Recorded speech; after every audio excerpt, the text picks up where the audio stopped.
Hi everyone, a blessed day to all. So I hope all of you are doing well, fine, and happy with your family. Okay? So let us always thank God for our life, for all the blessings that we receive each day despite of the pandemic, di ba?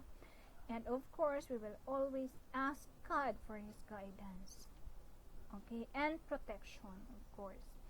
So, this is your third week, and this week we have two topics to discuss. So in this first presentation, the first topic that we will discuss is about the basic tools in nutrition. So what comes to your mind upon reading this? Basic tools in nutrition. Sige nga, any guess? Ano kaya? Ano sa tingin mo?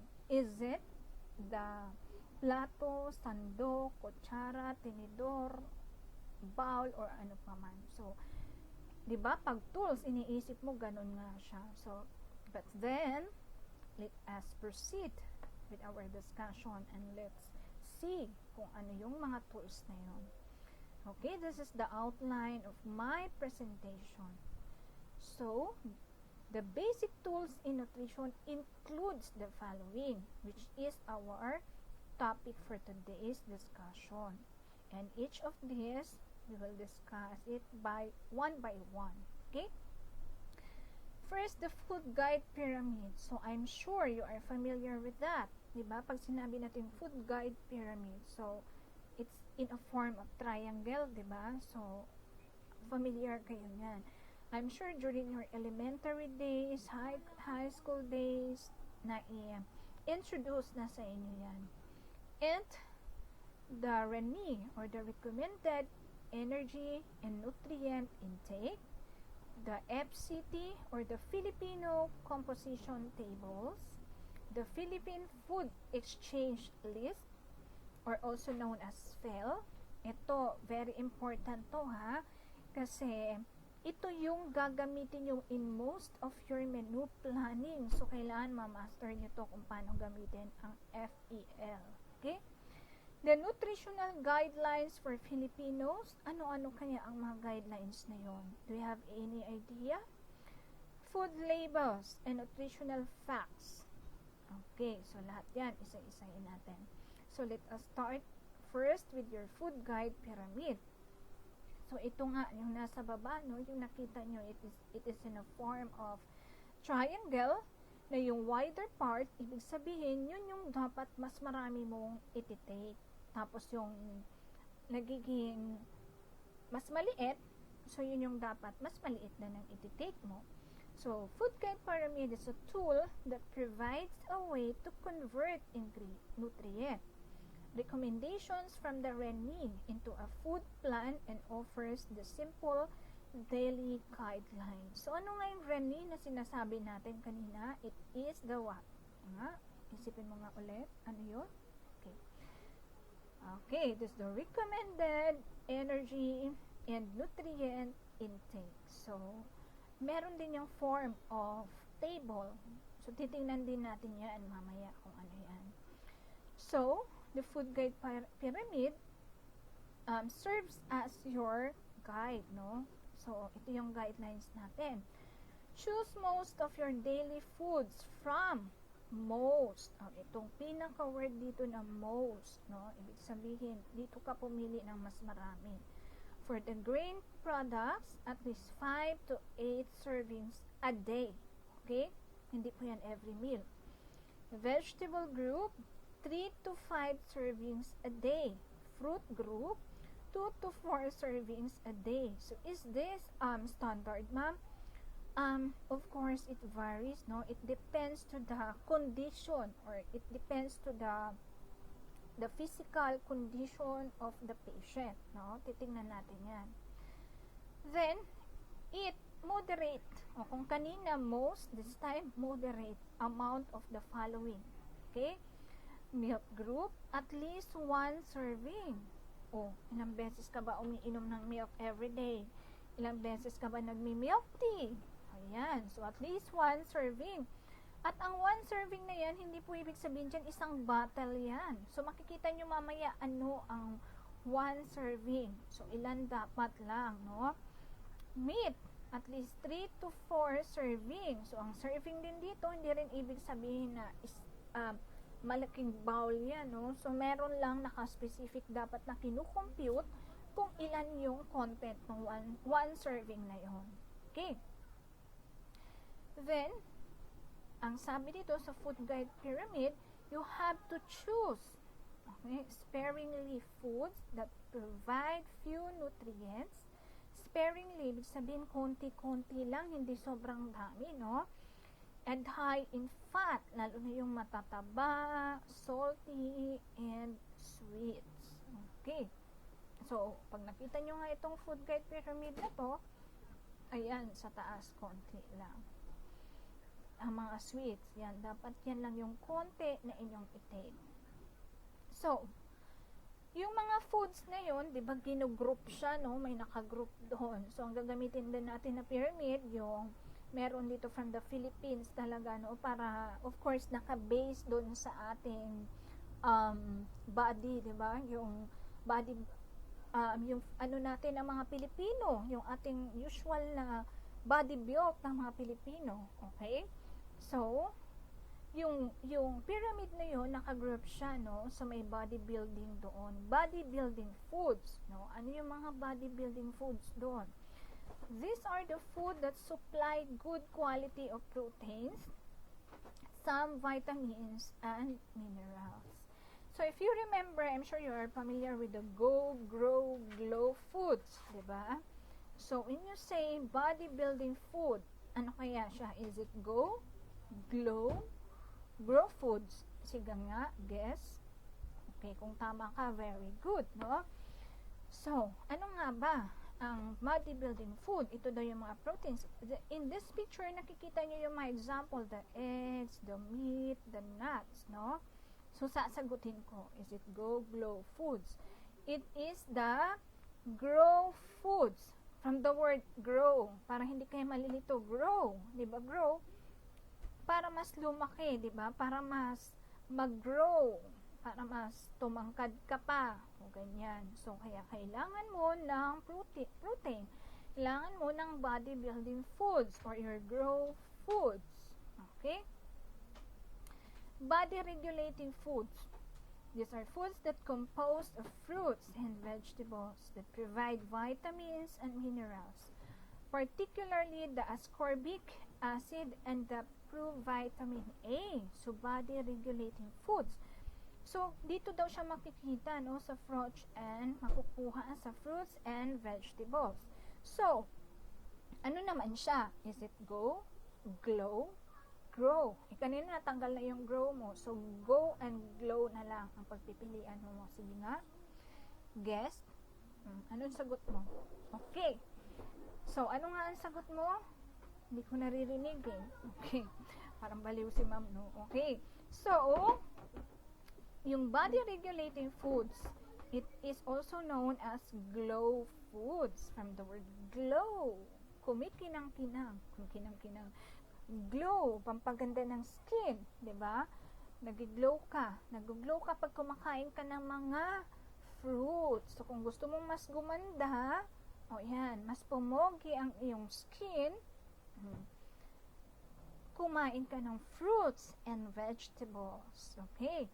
Lalo na this time, kailangan mo yan kasi may ascorbic acid yan. So, para saan ba ang ascorbic acid or the vitamin C? Diba? Of course, it boosts your immune system. Lalo na this time, during pandemic na nandyan si COVID-19 na hindi mo nakikita.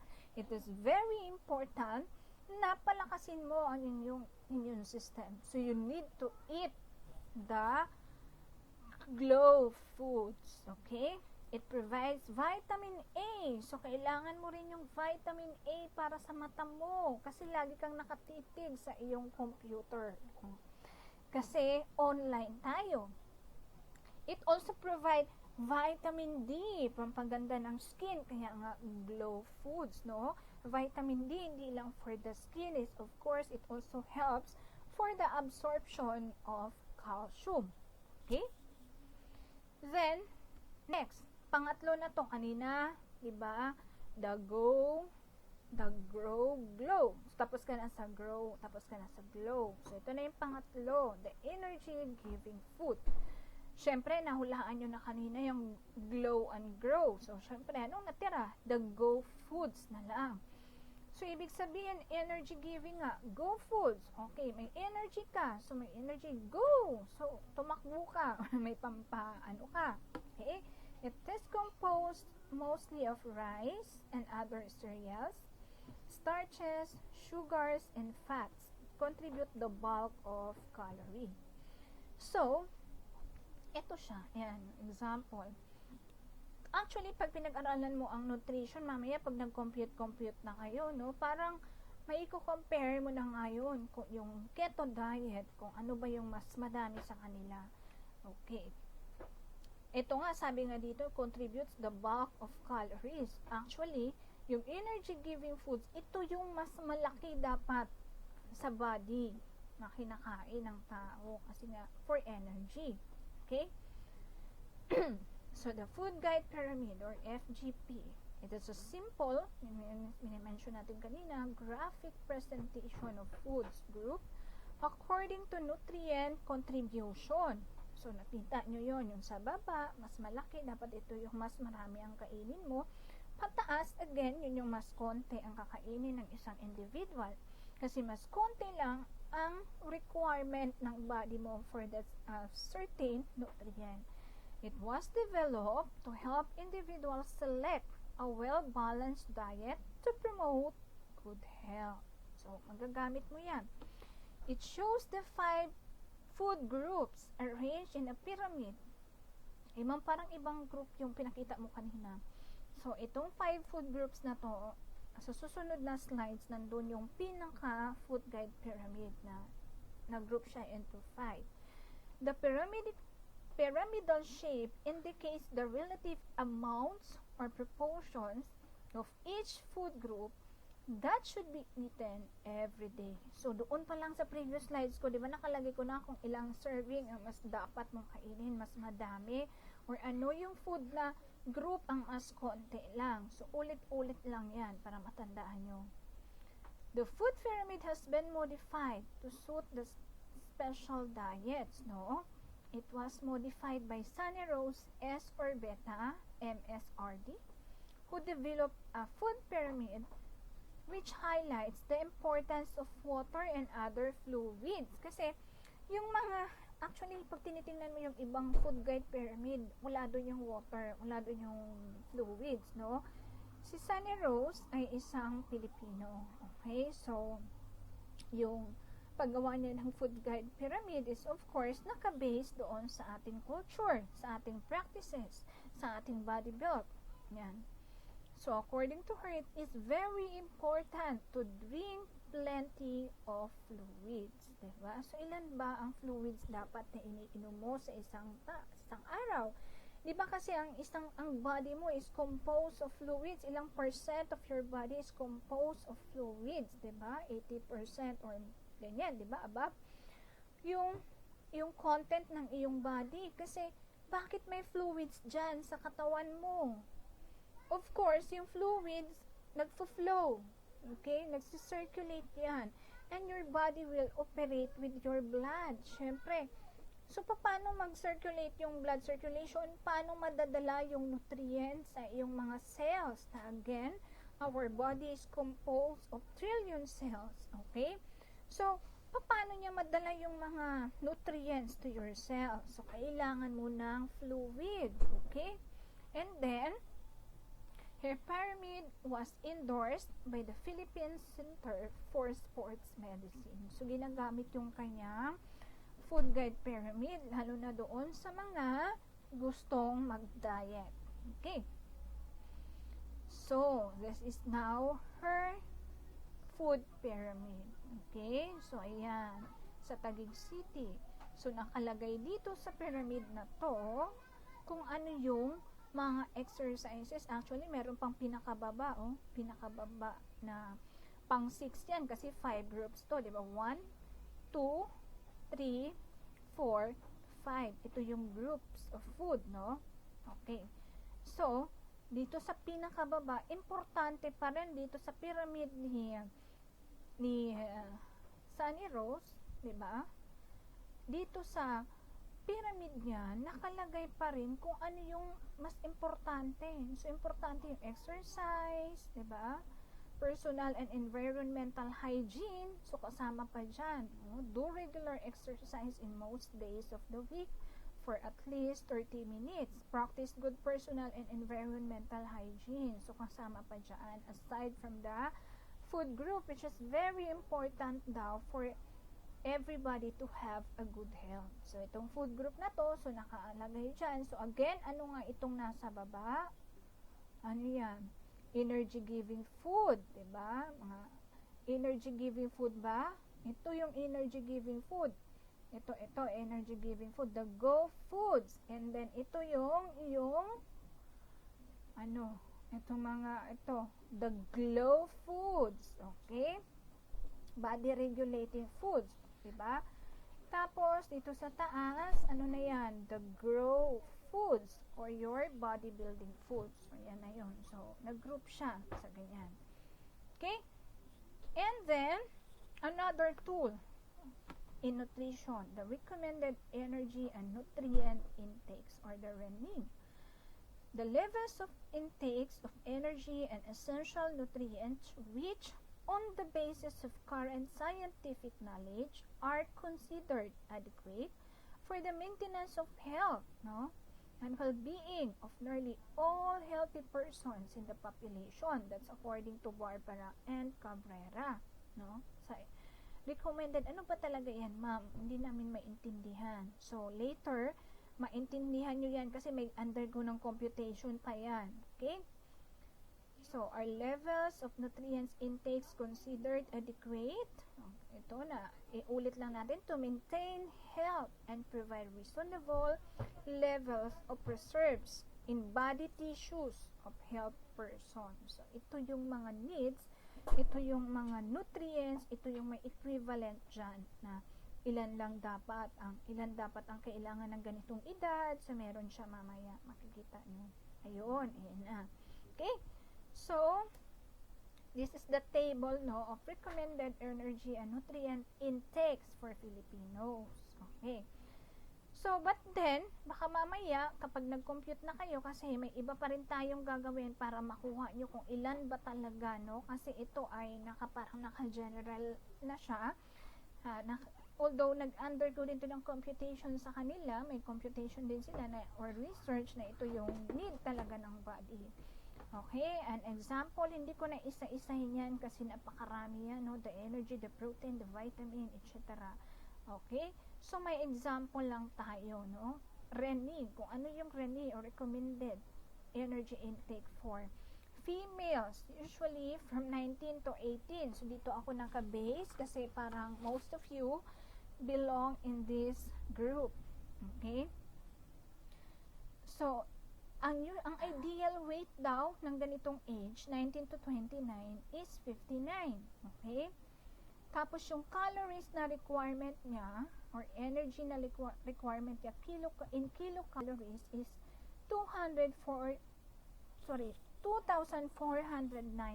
kilocalories. Yun ang kanyang required daily intake, Protein, 67 grams. The vitamin A, at least 550 milligrams. For vitamin C, 75 milligrams. For thiamine, 1.2 milligrams. Riboflavin, 1.3. Niacin, 16 folate, okay, 400 microgram. Calcium, 750 milligram, okay.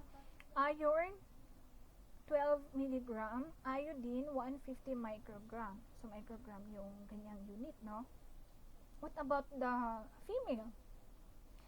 So, to compare, di ba magkaiba? So, kung napansin niyo same age group, okay? Pero, yung magkaiba ang kanilang ideal weight according to RENI. Ito yung ideal weight nila. So, kung titingnan nyo yung RENI, may table na siya. Pero yung gagawin natin, may computation pa tayo dun, mga susunod natin discussion. Okay? So, dito sa weight, mas mataas ang weight ng kung napansin nyo dyan lahat, mas mataas ang requirement ng male compared to female. Even the kilocalorie, so mababa lang din. Protein, mababa lang din. Vitamin, mas mababa sa female. Vitamin C, the same. Sa thiamine, the same. Mas mababa. Saan tumaas ang female? Saan mas tumaas ang kanyang requirement? Dito pagdating sa iron. O bakit mas mataas ang layo, no? 12 lang ang required iron ni male, while si female 27. Bakit? Kasi 'di ba meron tayong blood loss lalo na pag monthly, 'di ba? Alam niyo na 'yan. May menstruation ang babae, so may blood loss pag may menstruation. So nawawala rin yung nababawasan ng ating iron. So kailangan may supplement din. Okay? So this is just a continuation, no? Recommended daily intakes for other minerals and vitamins, no? Yung mga other minerals and vitamins na yan. So pwede rin kayong mag-refer sa table na to. Okay? Okay. So another tool in nutrition, pangatlo na to. Okay, the third. Food composition table, or also known as FCTs. These provide information on the chemical composition and nutrient contribution of foods. This was actually proposed or developed by the FNRI and DOST. So, the Food and Nutrition Research Institute and the Department of Science and Technology. Okay? So, ito daw dapat yung Philippine food composition table of the Filipinos, no? So, kung napansin nyo, meron talaga tayong rice kasi mahilig tayo sa rice, no? Yung rice natin that provides your carbohydrates, okay? Protein, saan ba nakukuha ang protein? So, ito sa kanya may salad siya, no? So, pwede mo rin makuha ang protein dito saan? Dito rin sa meat, no? Dito meron sa meat din ang protein, okay? Then, ano pa? Minerals. So, minerals, kung napansin nyo, doon natin, the vitamins and minerals, we can get it from our fruits and vegetables. Ito yung salad din niya. Then, fat. Okay? So, fat, kailangan din naman natin ng konting fat. Diba? Kasi kasama din yan sa requirement ng iyong body. So, dito natin makukuha usually sa mga ulam natin. And then, water, of course. Hindi water yan. Soft drinks yan. Fluid pa rin yan. Okay? Okay. The sample of FCT. So, ito yung sample ng ating Filipino composition table, no? Pag kinompute nyo yan, so, mayroong computations din. Paano ba mag-compute? So, later on, meron tayong i-discuss dyan. Okay? So, halimbawa, yung 2 eggs, no? Dito sa composition, yung 2 eggs na merong 1 butter, okay? 2 eggs na merong 1 teaspoon of butter, ito yung calories nun, okay? So, paano kinukompute yung calories na yan? Paano nakukuha yung calories na yan? So, makikita natin yan doon sa food, yung FEL natin, di ba? Sa listing natin doon. So, makikita natin yan doon sa ating FEL. Okay? So, ito yung carbohydrates niya, 1.2, 2.6 grams, 10 plus. Paano siya naging 213?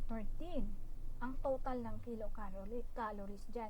Kasi kino-compute pa yan, kino-convert pa yan, may factor pa ito, no? So, hindi nyo pa masyadong maintindihan kasi doon, later pa, yung sisunod na discussion natin. So, may equivalent yan. May ita-times ka dyan. Dibawa, 1.2 times 4, yun yung, may mga factor to. Okay? Na ipa-plus mo. Yung fat, ang pinakamarami, times 9 yan. So, mag-a-arrive siya into 213. So, yung 2 eggs mo and butter, ibig sabihin, pag ganun ka, ito yung carbohydrates na nakukuha mo in terms of grams kasi yung nakikita dito. Plus, pag tinignan mo na siya sa calories, ito yung total calories of your 2 eggs. Diba? 2 eggs lang, 213 na ang calories. Tapos, bacon. O, yan, ganyan dyan ulit, the same, hash brown, the same, pag ganun siya lahat, ang kinain niya, 2 eggs, butter, bacon, hash brown, whole milk na 8 ounce, toast or toasted bread, 2 slices, no? Meron na yung 115 kilocalories and pots of butter. No, ang taas ng butter, no, kahit 2 teaspoon yan, so 68 kilocalories na rin. So, yung dito sa baba, in grams ito, 52, tinototal lang yan pababa. And then, dito sa calories, yung total ng lahat ng kinain niya for breakfast, no, kasi itong food na to is for breakfast, so 682 calories na. So, yan yung nakain niya for breakfast. Kung mag-base ka dun sa Rene kanina, pag lalaki yan, di ba ilan daw yung required? 2,400 something yung kilocalories na required niya. Or kapag babae, 1,800 plus something ang required. Okay? So, ibabawas mo na yung breakfast. So, breakfast mo pa lang yan. Okay? So, mamaya, i-check mo ulit yun kung ano yung lunch mo, kung ano yung dinner. Kung nagmerienda ka ba, baka na sumobra ka na doon sa required. Okay? And then, sample computation. Okay, ano yung mga sample computation natin? Edible portion. Ano ba yung edible portion? Ayan, EP or edible portion. Ito na yung mga food, no? Na binili mo, prepare mo. So, magre-refer na tayo doon. Okay, edible portion. So, halimbawa, bumili ka ng meat or bumili ka ng fruits or vegetables. Yung edible portion doon, yung kakainin mo. Kasi, di ba, pag bumili ka ng fruits, minsan pabalatan mo na kung saging yan. So, tatanggalin mo yung balat. So, ang edible portion doon, yung kakainin mo. Tapos, yung as purchase, meron pa siyang balat, of course. Yung refuse, yung balat na tinanggal mo. Okay? Or kung meat yan, yung bone na ni-remove mo. Okay? Tapos, ano ang formula to get the edible portion? Kasi sometimes, bakit ito ang mga binigay kong formula? Sometimes kasi may situation, may conditions na pinapasolve sa inyo. Na may given, hahanapin mo ito. Diba? Halimbawa ito, you have to find for the edible portion. Of course, ito yung as purchase minus the refuse. That will give you your edible portion. As purchase, meron doon sa situation or given doon sa iyong problem, nakalagay doon, you have to get the as purchase of the certain ingredients, diba? So, para makuha mo yun, yung edible portion plus the refuse. This is very easy lang naman, yung parang 1 plus 1 lang.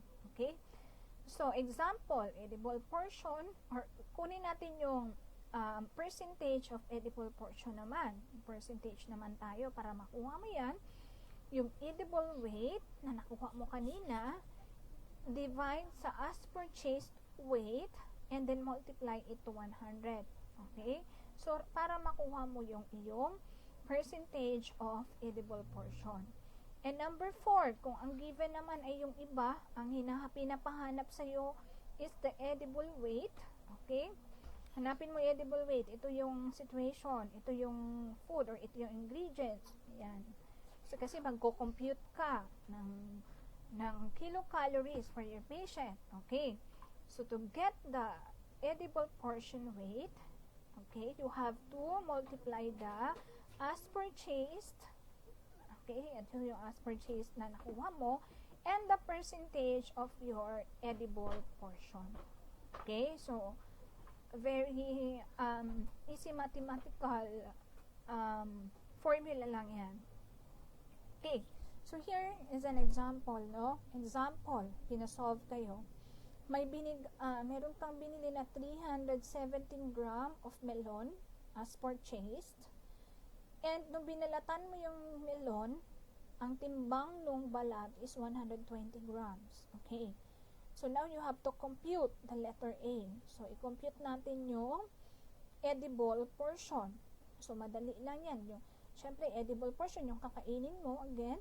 So, 317 as purchase minus the 120 grams, no, yung balat, will give you 197. Okay, yan yung edible portion. kinain mo. Mabigat-bigat din yung balat, no? And B naman, to compute for your as purchase, so baliktarin mo lang, given naman dito yung edible portion, which is your 197, plus the refuse. Okay, pag in-add mo yan, 317 will go back to your 317 as purchased. Okay? Then sa percentage, kuhanin natin yung percentage. So, una muna, kunin mo yung as purchased, minus mo ng refuse. Diba? Ito yung actually, pwedeng diretso ka na sa EP, or the edible portion, divide mo doon sa as purchased. If you check your formula, diba? Then multiply it to 100. So, that is 62.15%. Okay. To compute naman for your edible portion weight, okay, so given naman dyan ang yung melon na 317 grams times your edible portion weight, no? Edible portion weight, which is your 62.17%, that will give you 197 grams. Okay, it will just go back to your eto. So, babalik lang din ulit siya dyan. So, it's the same lang, edible portion weight or edible portion. Okay, so pwede man, bakit pinagkaiba pa yung pinag-iba yan, the same lang naman pala yan. Kasi, depende nga, again, kung ano yung given doon sa situation. Pwede kasing isa dyan ang given, isa yung wala. Okay? So, the nutritive sample of the sample, ano ba yung the sample na yun? Yung previous, di ba? Ano ba yung sample natin? It's the melon, the 317 grams melon, di ba? Yan yung ating sample. So, let's check the nutritive sample or the nutritive value of that sample, no? So, this equal to FCT or from your food or Filipino composition table times your AP or the edible portion weight over 100. So, ito daw yung formula. Okay? So, example, the melon. Okay? Yung melon, edible portion weight is 197. So, given to. Ito yung given. Ang energy daw na given is 22 and the protein is 0.3. Okay. So, para makuha mo yung pinaka-kilocalories ng iyong energy, okay, kasi yung nakalagay dito is given lang siya, hindi naman yung kilocalories. Ang kailangan natin i-compute is the kilocalories pag pinag-usapan natin ang energy. So, given yan sa situation, no? So, for your energy is equal to, yung given dyan, 22 times the edible portion. Okay, the edible portion weight, which is the 197 divided by 100. So, that will give you 43.34 kilocalories. So, paano naman dito sa yung protein para makita mo rin kung ilan ba ang grams na yon. Okay? So, protein 0.3 times 197 over 100 din siya. So, ito yung formula na gagamitin natin.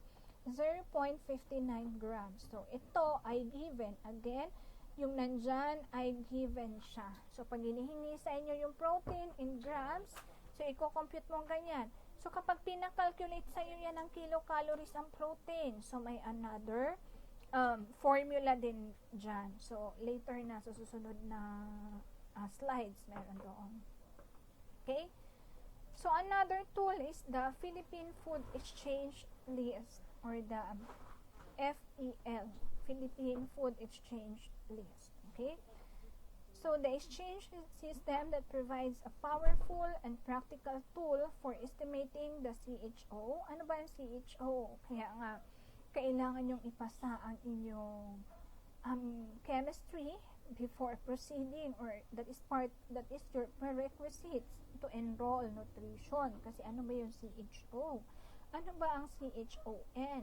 Fat and energy content of a food or meal. Sige nga, recall. So, ano ang CHO? Sagutin mo sa sarili mo. Okay? So, CHO is your carbohydrates. CHON is your protein. Okay, so very good kung nasagot mo yan. Okay? So, So, the food exchange list system is a grouping of common food that have practically the same amount of protein, carbohydrates, and fat. So, yung mga group 4, binigyan ko na kayo ng list, no, ng FEL. So, makikita nyo doon, naka-group yung mga foods, group of vegetables, group of meat. So, ano ang kilocalories noon, so may mga equivalent siya. So, FEL is used for meal planning. So, ayan, kaya gagamitin nyo yan sa inyong menu planning. Especially when you plan for a nutritious diet, or for dietary counseling or instruction, or for assessing and evaluating nutrient intake. So, this is commonly used, no? Ito yung ginagamit natin to plan for a certain diet sa isang individual, especially if that person has illness, okay, like diabetic or hypertensive, wherein kailangan nilang or yung gustong magpa-sexy lang, so you can apply, you can use the FEL. Okay? So, this is the food exchange list example, no? Or para lang ma-view nyo kung ano itsura ng food exchange list, although it is also attached in this week session kung ano yung food exchange list. Kasi, gagamitin nyo to sa lahat ng gagawin ninyo. Okay? Yung pansin nyo dito yung group A, yung vegetable A na yan. Okay? Pag tinitingnan mo yan, 1 cup ang measurement, yung mga measurement dyan, yun yung ibig sabihin, no? Kung ilan ang measurement na yun, kung ano ang equivalent into grams. Ito, naka-grams pa ito, ha? Kaya kung napansin nyo, bakit 16 yan? So, mamaya, ituturo natin yan kung paano yan, paano nakuha yon. Okay. Kasi katulad nito, yung factor ng CHO or carbohydrates is 4, CHON is 4, fat is 9. So, halimbawa dito, sa group 1B, vegetable. So, pag titingnan mo yung group na yan, meron din yan sa baba, ha? Ito yung group ng vegetable, okay, 1A. Okay, group A, 1. Okay, ito yung 1, group 1A. So, lahat yan, no? Lahat yan, hindi naka-indicate. Hindi naka-indicate kung ilan ang CHO, kung ilan ang CHON, kung ilan ang fat, ilan ang kilocalories niyan. So, ibig sabihin, walang naka-indicate dyan. So, okay. Group 1A, okay, 1 exchange niya is, ang isang exchange niya is 25 grams. So, may mga nakalagay dyan. Halimbawa, 25 grams of alagaw. Ibig sabihin nun, 1 exchange na yon. So, isang na pwede mong ilagay doon sa iyong meal plan. Okay? Tapos, ma'am, bakit walang nakalagay yan na ano? So, ibig sabihin, pag walang nakalagay yan, you can eat more of that. So, pwedeng marami yan. Kasi hindi ganon ka nilagay nila. Hindi masyadong nakikita doon kung gaano kadami ang carbohydrates, yung protein, yung fat niya, no? Unlike dito sa vegetable B hanggang mababa, no? Tulad nito, vegetable B. Okay, bigyan ko kayo ng example na yung 1 cup raw nun, ibig sabihin hilaw. So, ano po ba ang vegetable 1B? Ano example? So, pupunta ka dito. Ito. Diba? Ito, group 1, 1A. Ito siya. Ito. And then, 1B. Okay. Ayan. Other fruits. Okay, ito na yung B. Other fruits, no? Halimbawa, balimbing, ito yung mga exchange niya. So, strapple, 1/2 medium, equals to 1 exchange. Ano ibig sabihin? Okay? Pero itong fruits na to na nakalagay sa 2, okay, sa 2, ibig sabihin dito ay, kung diabetic siya, ay hindi pwedeng marami ang kanyang kainin or more than 5 exchanges per day. Kasi may content na yun ng sugar, di ba? Nandito na tayo sa fruit, Ito, 2. Okay, 2. Ayan. So, kung napansin nyo, yung 2 may content ng sugar. Meron siyang carbohydrates na ang isang, ibig sabihin po nitong 10, yung 10 times 4 mo yan, yung factor ng carbohydrates, ibig sabihin 10 times 4, that will give you an energy of 40 in one serving. So again, dito na tayo sa number 2, no? Ito number 2, group number 2. Again, ito yung group 1A, group 1B. Sa number 2 na tayo. Okay, sa number 2, lahat ito yung mga number 2, no? So, halimbawa, sa A tayo, yung anonas, familiar ba kayo dyan? Parang hindi. Dito na lang tayo sa ripe mango. Okay.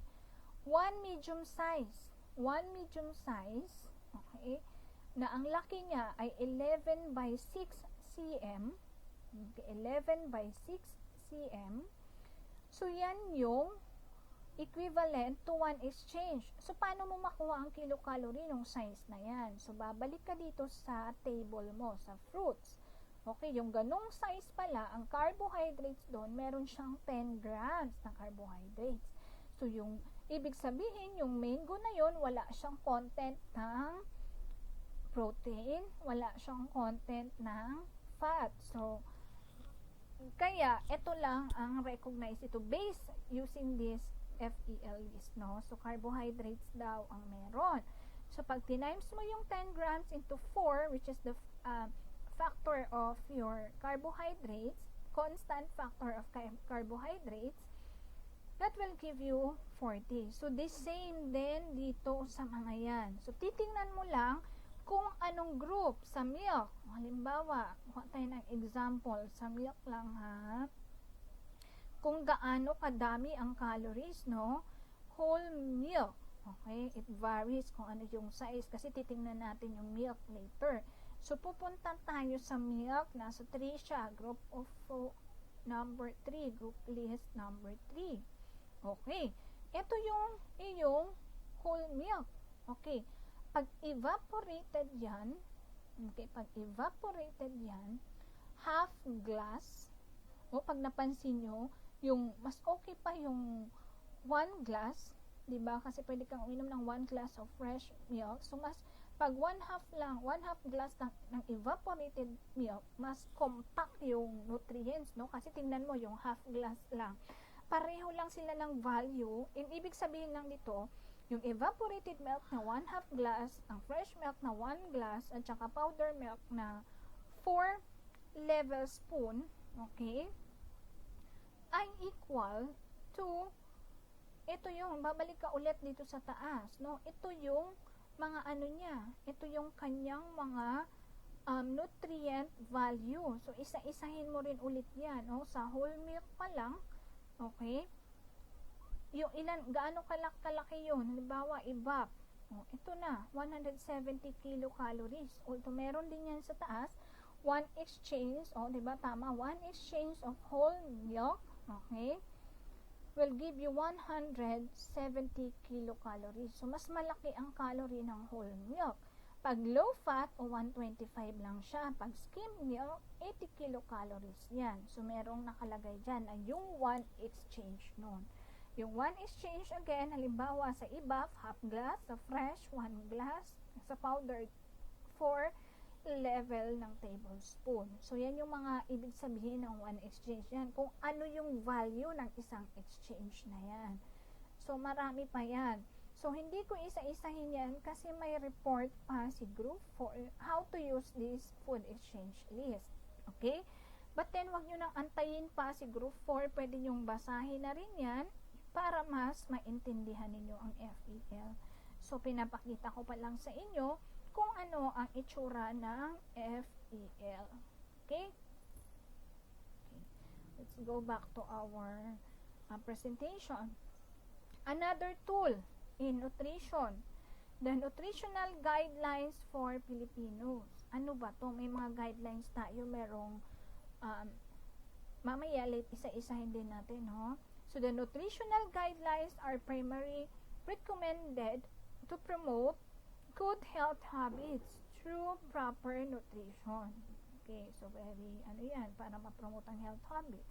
What is the purpose? Of course, to increase the knowledge and educate the population on proper health and nutrition. Okay, para yan sa lahat, no? Sa lahat ng mga Pilipino. Okay.